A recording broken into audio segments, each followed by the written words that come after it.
अब चलिए पढ़ते हैं प्रक्षेप्य गति, प्रोजेक्टाइल मोशन। क्या चीज है प्रोजेक्टाइल मोशन, बाद में समझेंगे, उससे पहले कुछ और बातें कर लेते हैं। वो बातें क्या है समझिए, गति से ही संबंधित बातें हैं वो सर, मोशन से रिलेटेड बातें हैं सर। बातें क्या है ये बताइए, समझिए। अगर कोई पिंड गति कर रहा है, अगर कोई बॉडी मोशन में है, तो डेफिनेटली उसका कोई ना कोई वेलोसिटी, वेग जरूर होगा, कुछ ना कुछ उसका प्रारंभिक वेग जरूर होगा।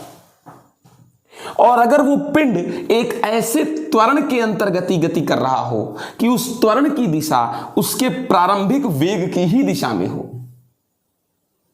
तो ऐसे पिंडों का जो वेग होता है वो परिमाण में तो बदल जाता है, लेकिन ऐसे पिंडों के वेग की दिशा में कोई परिवर्तन नहीं होता। यानी कण प्रारंभिक दिशा में ही गति करता रहता है, जिसमें चल रहा था उसी में चलता रहेगा। हां, परिमाण बढ़ सकता है, घट सकता है। ऐसी गति को सरल रेखीय गति कहते हैं। शॉर्ट वे में अगर कोई पिंड पर कार्यशील त्वरण उसके प्रारंभिक वेग के समांतर हो, तो कण के वेग का परिमाण तो बदल सकता है, यानी रफ्तार बढ़ सकती है, घट सकती है, लेकिन दिशा नहीं बदल सकती, यानी कण उसी दिशा में गति करता रहेगा। ऐसी गति सरल रेखीय गति या ऋजु रेखीय गति कहलाती है। लेकिन हर समय हालात और जज्बात सेम नहीं होते। अगर कोई बॉडी, कोई पिंड एक ऐसे त्वरण के अंतर्गत गतिशील हो जिस त्वरण की दिशा पिंड के प्रारंभिक वेग के समांतर ना हो, इनिशियल वेलोसिटी के पैरेलल ना हो, यानी एक्सीलरेशन जो बॉडी पर वर्क कर रही है वो इनिशियल वेलोसिटी के पैरेलल नहीं है। मतलब ये कि अगर इनिशियल वेलोसिटी यू वेक्टर है तो इस पर जो एक्सीलरेशन वर्क कर रहा है वो पैरेलल नहीं है इस यू वेक्टर के।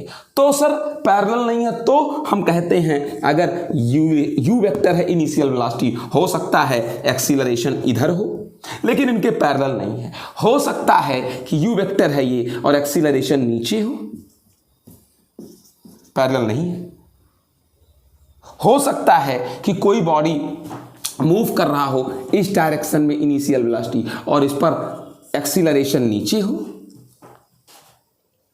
तो सर ऐसी स्थिति में कि जब कण पर कार्यशील त्वरण उसके प्रारंभिक वेग के समांतर नहीं होती, तो कण के वेग की दिशा बदल जाती है और परिमाण भी बदल जाता है। ऐसी स्थिति में कण के वेग का परिमाण और दिशा दोनों बदल जाता है। सर ठीक है, मैं मान गया कि ऐसी स्थिति में कण के वेग का परिमाण भी बदल जाता है और दिशा भी बदल जाता है। तो सर पथ कैसा हो जाएगा, अब आप ही सोचिए।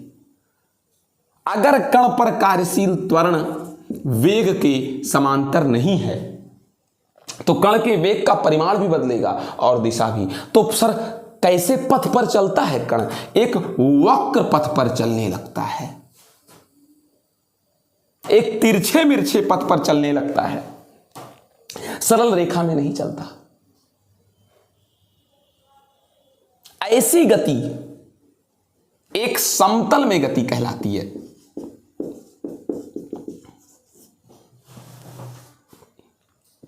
प्लेन में गति कहलाती है।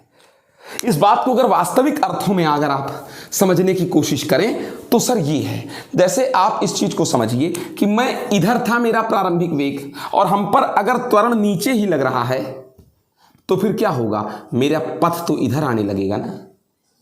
हम इधर जाना चाह रहे हैं और हमको कोई इधर त्वरण लगा रहा है मेरे ऊपर, तो क्या मैं आगे बढ़ पाऊंगा? नहीं, मुझे मुड़ना पड़ेगा। कोई कण ऐसे जा रहा है, मान लीजिए ऐसे प्रारंभिक वेग, लेकिन अगर इस पर त्वरण ऐसे लगे तो क्या ये इधर जा पाएंगे? नहीं, इनको धीरे धीरे इधर आना पड़ेगा। तो ऐसा कण एक वक्र पथ पर गति करने लगता है। इसे एक समतल में गति कहते हैं। प्रक्षेप्य गति क्या है, मैं प्रक्षेप्य गति बताऊंगा, उससे पहले कुछ और बातें हैं, हम उसको कर लेते हैं। वो क्या है, ये माने अगर कोई पिंड गति कर रहा है, मोशन में है बेटा, तो डेफिनेटली उसका कुछ न कुछ यूनिफॉर्म वेलोसिटी होगी, या फिर उसकी कुछ न कुछ वेलोसिटी होगी, उसका कुछ न कुछ वेग होगा, प्रारंभिक वेग होगा। और वेग में दो बातें होती हैं, एक तो परिमाण मैग्नीट्यूड और एक दिशा डायरेक्शन। अब इसमें एक खास बात है बेटा, अगर किसी कण पर, किसी गतिमान कण पर कार्यशील त्वरण उसके प्रारंभिक वेग के समांतर हो, ए वेक्टर इज पैरेलल टू प्रारंभिक वेग, अर्थात गति करते हुए कण पर जो त्वरण लग रहा है, तो आपको पता है F is equal to m into a, जो ए की दिशा होगी वही बल की दिशा होगी। और मैंने कहा त्वरण प्रारंभिक वेग के समांतर हो, यानी इस पिंड पर जो बल लगे वास्तव में वो इसी दिशा में लगे जिधर वो चल रहा था। तो मैं चल इधर रहा हूं और मुझ पर बल भी इधर ही लगेगा, तो क्या मेरी दिशा बदलेगी? नहीं, मैं उसी दिशा में आगे बढ़ूंगा, यानी मेरे दिशा में परिवर्तन नहीं होगा। लेकिन मेरा वेग बढ़ सकता है क्योंकि मुझ पर बल लग रहा है, त्वरण लग रहा है। तो परिमाण तो बदल सकता है वेग का, लेकिन दिशा बदलेगी नहीं, क्योंकि उसी दिशा में बल ही लग रहा है, उसी दिशा में त्वरण ही लग रहा है। तो मैं उसी पाथ पर आगे बढ़ता जाऊंगा और मेरा पाथ क्या ही बना रहेगा? सरल रेखा ही बना रहेगा, ऋजु रेखा ही बना रहेगा, मेरी दिशा बदलेगी ही नहीं। और जब दिशा नहीं बदलती तभी तो सरल रेखा है। यानी कि यदि किसी गतिमान कण पर कार्यशील त्वरण प्रारंभिक वेग के समांतर हो तो कण सीधी रेखा में ही गति करता है। हां, वेग का परिमाण बदल सकता है लेकिन दिशा नहीं बदल सकती। लेकिन इसके जस्ट उलट एक और भी घटना है। यदि किसी कण पर कार्यशील त्वरण उसके प्रारंभिक वेग के समांतर ना हो, अर्थात a vector is not parallel to प्रारंभिक वेग, ऐसी स्थिति में आप सोचिए क्या होगा। हम इधर चल रहे हैं, इधर, लेकिन जो हम पर बल लग रहा है वो इधर लग रहा है, क्योंकि बल की ही दिशा त्वरण की दिशा होती है। तो चाहे बल को हो चाहे त्वरण को, वो इधर लग रहा है, तो क्या हमको इधर जाने देगा? नहीं, हमको मोड़ देगा। मैं यहां के बाद इधर जा रहा था, फिर क्या हुआ? हम पर बल, हमारे प्रारंभिक वेग इस दिशा में नहीं लग रहा है, हम पर बल इधर लग रहा है, तो मुझे इधर जाने देगा? नहीं, मुझे इधर मोड़ देगा। यानी क्या कहते हैं कि अगर किसी कण पर कार्यशील त्वरण की दिशा उसके प्रारंभिक वेग के समांतर नहीं है, यानी मैं इधर जाना चाहता हूं और मुझे इधर धकेला जा रहा है, त्वरण इधर है तो मैं इधर नहीं जा पाऊंगा, मुड़ूंगा। फिर क्या हुआ? हम पर त्वरण, मैं इधर जा रहा हूं और मुझ पर त्वरण इस तरफ नहीं लग रहा है, इस तरफ नहीं लग रहा है, बल्कि नीचे की ओर लग रहा है, तो मुझे मुड़ना पड़ेगा। फिर क्या हुआ? मैं यहां पहुंचा, मैं जा तो इधर रहा हूं, ये मेरा वेग है, लेकिन मुझ पर जो त्वरण लग रहा है वो क्या हो रहा है? नीचे की ओर लगे, तो हम इधर नहीं जा पाएंगे, मुझे नीचे आना पड़ेगा। ठीक है ना? यानी ऐसी स्थिति में जब कण पर कार्यशील त्वरण उसके प्रारंभिक वेग के क्या नहीं है? समांतर नहीं है, तो कण सरल रेखा में नहीं गति कर पाता, बल्कि जिधर त्वरण लगता है, अर्थात जिधर बल लगता है उसी बल की दिशा में उसे क्या होना पड़ता है? मुड़ना पड़ता है। यानी सीधा जाता हुआ पिंड भी ऐसे होने लगता है। अगर मैं इधर जाऊं और कोई हमको इधर खींचे तो मुझे झुकना पड़ेगा, इधर खींचे तो मुझे झुकना पड़ेगा। यानी कण पर कार्यशील त्वरण की दिशा अगर उसके प्रारंभिक वेग के समांतर नहीं है, मतलब कण जिधर जा रहा था उस पर उधर ही त्वरण नहीं लग रहा है, यानी त्वरण उधर नहीं लग रहा है, मतलब उस पर बल भी उसके प्रारंभिक वेग की दिशा में नहीं लग रहा है। हम जाएं इधर, हमारे ऊपर बल कहीं और लगे तो मेरी दिशा बदल जाएगी, परिमाण भी बदल जाएगा। जा रहे हैं दाएं, खींच रहे हो नीचे, तो मैं नीचे की ओर मुड़ूंगा ना, यानी मेरा दिशा बदल गई, मेरा परिमाण भी बदल जाएगा। ऐसा कण एक वक्र पथ पर गति करने लगता है, समतल में एक वक्र पथ पर गति करने लगता है। ऐसी गति एक समतल में गति कहलाती है। एक समतल में गति का सबसे सर्वोत्तम उदाहरण प्रक्षेप्य गति है। क्या है प्रक्षेप्य गति? समझाऊंगा आपको। प्रक्षेप गति। क्या है प्रक्षेप गति? अगर किसी कण को ना तो क्षैतिज और ना ही ऊर्ध्व, नाइदर हॉरिजॉन्टल नॉर वर्टिकल, ये क्षैतिज है हॉरिजॉन्टल एक्स एक्सिस, ये ऊर्ध्व है वर्टिकल। किसी कण को ना तो क्षैतिज ना तो ऊर्ध्व बल्कि क्षैतिज अथवा ऊर्ध्व से कुछ भिन्न दिशा में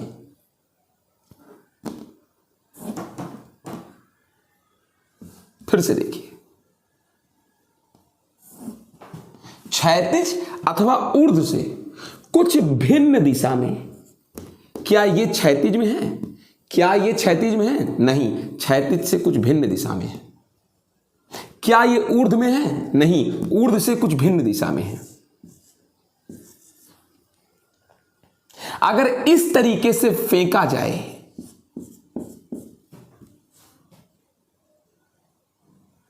अब आप सोचिए, क्या त्वरण इसके समांतर है? क्या त्वरण इसके प्रारंभिक वेग के समांतर है? नहीं है। इस पर त्वरण नीचे की ओर ऊर्ध्वाधर, नीचे की ओर, नीचे की ओर ऊर्ध्वाधर, नीचे की ओर ऊर्ध्वाधर। क्या त्वरण इसके समांतर है प्रारंभिक वेग के? नहीं। तब कण एक वक्र पथ पर गति करने लगता है। ऐसी गति को ही प्रक्षेप्य गति कहते हैं, प्रोजेक्टाइल मोशन कहते हैं। प्रक्षेप्य या प्रोजेक्टाइल शब्द का वास्तविक अर्थ है फेंक देना, यानी परिभाषा कहते हैं, यदि किसी कण को ना तो क्षैतिज और ना ही ऊर्ध्व बल्कि क्षैतिज अथवा ऊर्ध्व से कुछ भिन्न दिशा में फेंका जाए तो कण एक ऐसे त्वरण के अंतर्गत कार्यशील होता है जो उसके प्रारंभिक वेग के समांतर नहीं है। क्या यह त्वरण प्रारंभिक वेग के समांतर है? क्या यह त्वरण समांतर है वेग के? क्या यह त्वरण इसके वेग के समांतर है? पूरे एक एक पॉइंट पर, कहीं पर भी, किसी भी पॉइंट पर, इस पूरी लाइन पर कहीं पर भी त्वरण इसके वेग के समांतर नहीं है। इस प्रकार के कण एक वक्र पथ पर गति करने लगते हैं, जिसे प्रक्षेप्य गति कहते हैं। यह एक समतल में गति का उदाहरण है और इस पथ को प्रक्षेप्य पथ कहते हैं। प्रोजेक्टाइल पाथ बोलते हैं। समझ गए? यानी कि परिभाषा क्या बनी? यदि किसी कण को ना तो क्षैतिज और ना ही ऊर्ध्व बल्कि क्षैतिज अथवा ऊर्ध्व से कुछ भिन्न दिशा में फेंका जाए तो इस प्रकार कण एक वक्र पर गति करता है। कण की ऐसी गति को प्रक्षेप्य गति कहते हैं तथा कण जिस पथ पर गति करता है उसे प्रक्षेप्य पथ कहते हैं। आप स्वयं देख लीजिए, क्या त्वरण यहां लग रहा है और वेग इधर है u1, यहां पहुंचा तो त्वरण यहां है और वेग इधर है, यहां पहुंचा तो त्वरण यहां है और वेग इधर है, और हर बिंदु पर वेग बदल जा रहा है। वेग की दिशा हर बिंदु पर बदल जा रही है और त्वरण नीचे। यानी ऐसे कण का पूरी गति के दौरान वेग बदलता रहता है, दिशा में भी और परिमाण में भी। सर इसके कुछ एग्जाम्पल? हां है। कौन से? आप सोच के देखिए, तोप से जब गोला दाग देते हैं तो वो जाते जाते और जब कभी कभी रॉकेट ऐसे जा रहा होता है और यकायक रॉकेट बड़ी तेज से रॉकेट जा रहा है, ईंधन खत्म हो गया, फिर ये प्रक्षेप्य पथ है। हेलीकॉप्टर से कूद जाइए आप ऐसे करके, प्रक्षेप्य गति है। जहाज से जब बम गिराते हैं, प्रक्षेप्य गति है। छत पर खड़े हो जाइए, कोई चीज सीधे फेंकिए, क्षैतिज फेंकिए, प्रक्षेप्य गति है। को बताऊं कि आप प्रक्षेप्य गति को, प्रोजेक्टाइल मोशन को दो कंपोनेंट्स में, दो परपेंडिकुलर कंपोनेंट्स में डिवाइड कर सकते हैं, विभाजित कर सकते हैं। जैसे कोई चीज अगर फेंकेंगे तो ऐसे आएगा।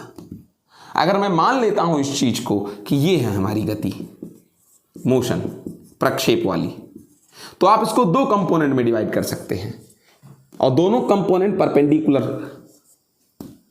ये क्षैतिज प्रक्षेप गति है, हॉरिजॉन्टल प्रोजेक्टाइल मोशन, और ये वर्टिकल प्रक्षेप गति है, वर्टिकल प्रोजेक्टाइल मोशन, ऊर्ध्वाधर प्रक्षेप गति। ठीक है ना, समझ पाए आप मेरी बात को। और सिर्फ ऐसे नहीं, अगर आप कोई चीज नीचे से प्रोजेक्ट करते हैं, नीचे से प्रोजेक्ट करते हैं, ऐसे ऐसे अगर आप कोई चीज प्रोजेक्शन बनाते हैं, कोई प्रक्षेप गति बनाते हैं, इसको भी दो पार्ट में, दोनों परपेंडिकुलर। ये क्षैतिज प्रक्षेप गति है, ये ऊर्ध्वाधर प्रक्षेप गति है, दोनों परपेंडिकुलर है। और मैं आपको बता दूं, दोनों स्वतंत्र होती हैं एक दूसरे से। ये इसको प्रभावित नहीं करती, ये इसको प्रभावित नहीं करती, ये इसको प्रभावित नहीं करती, ये इसको प्रभावित नहीं करती, परंतु दोनों का संयुक्त प्रभाव इसी के बराबर होता है, दोनों का संयुक्त प्रभाव इसी के बराबर होता है। समझ सके होंगे आप मेरी बात को। एक चीज देखें, आप कोई बॉल ले लें और इस बॉल को ऊपर से, मतलब अपने घर की छत पर खड़े हों आप, उसको क्षैतिज दिशा में हॉरिजॉन्टल v1 वेग से प्रक्षेपित कर दें। आपको पता है इस पर गुरुत्वीय त्वरण कहां लग रहा है? नीचे लग रहा है, ग्रेविटेशनल एक्सेलरेशन। डेफिनेटली ये गुरुत्वीय त्वरण प्रारंभिक वेग के समांतर तो है नहीं, तो डेफिनेटली ये प्रक्षेप्य पथ पर गति करेंगे और किसी क्षण इनका जो वेग होगा वो ये हो चुका रहेगा, v2 वेक्टर। हाँ, ये बात सही है कि इन पर भी गुरुत्वीय त्वरण यहां नीचे ही काम करेगा। अब आप ये सोच कर देखें कि यहां से यहां आने में इनके वेग में परिवर्तन हुआ है, और जरा सा वेग परिवर्तन को समझने की कोशिश करते हैं।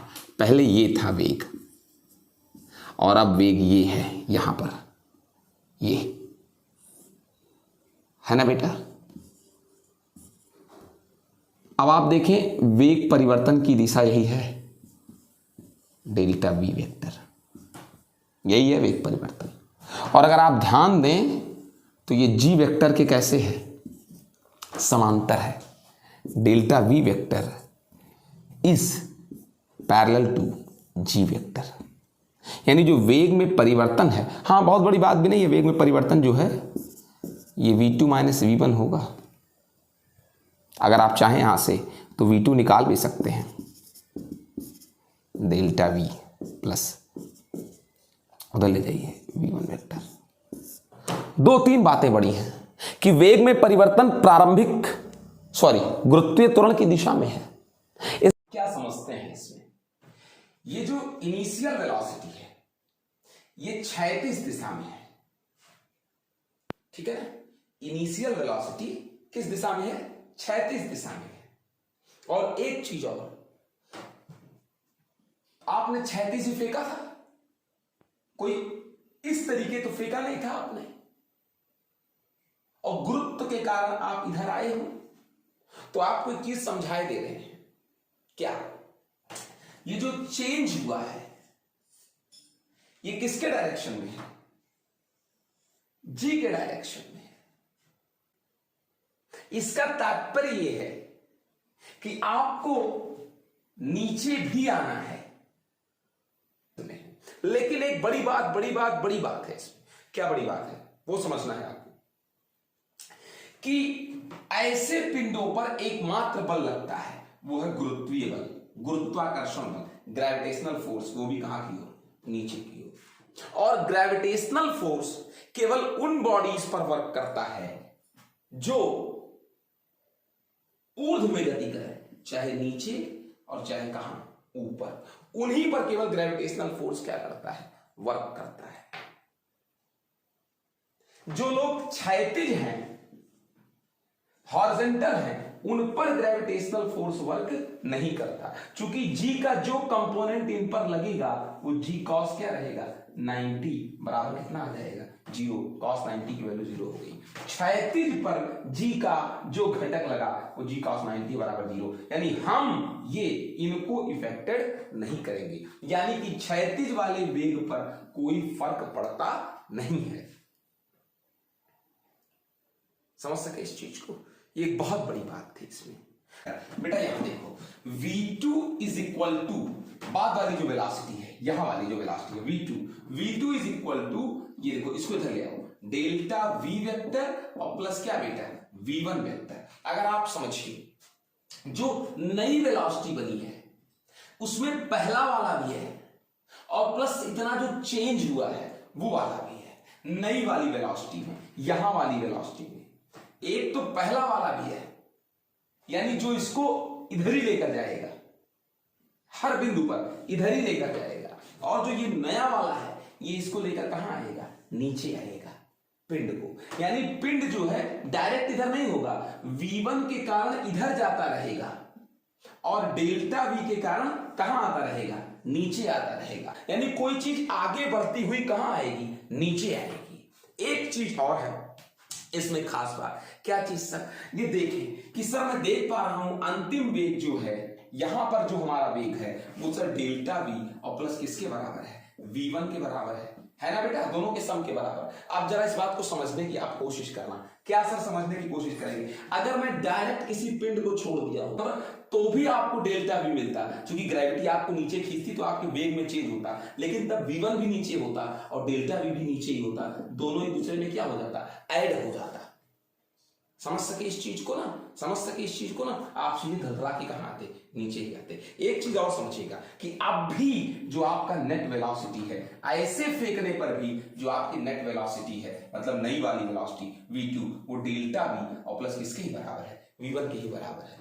समझ सके इस चीज को, बशर्ते शुरुआत में आपको इधर फेंका गया था और इधर वाले को ग्रेविटी क्या नहीं करती, इफेक्ट नहीं करती है, इसलिए आप आगे जाते हुए नीचे आएंगे, ठीक है ना, नीचे डेल्टा v से आएंगे और आगे जाएंगे किससे, v1 से जाएंगे। लेकिन एक बात और बता दें, क्या चीज सर, कि जब आपको ऐसे करके फेंका गया है तो आप जब आकर जमीन पर गिरेंगे तो थोड़ा तो आप यहां जाकर गिरेंगे। अगर डायरेक्ट गिरा दिया गया होता यहीं पर आपको इतना ही वेग से, किससे, v1 वेग से ही यही गिरा दिया गया होता, यही गिरा दिया गया होता v1 वेग से, तब भी आप में वृद्धि तो होती ही किसकी, डेल्टा v की। मतलब यहां पर गिराने पर भी आप डेल्टा v प्लस v1 होते, और ऐसे करके फेंका गया तब भी आप इसी पॉइंट पर डेल्टा v प्लस क्या ही है, v1 ही है। यानी दोनों में कोई खास अंतर, दोनों वेगों में, नेट वेगों में कोई अंतर नहीं है, बशर्ते यहां पर आप डायरेक्ट नीचे गिरते और ऐसे फेंकने पर आप इधर जाकर नीचे गिरेंगे। यहां पर net velocity delta v plus v1 है, दोनों मिलकर के पिंड को लेकर आएंगे जमीन पर, और यहां पर भी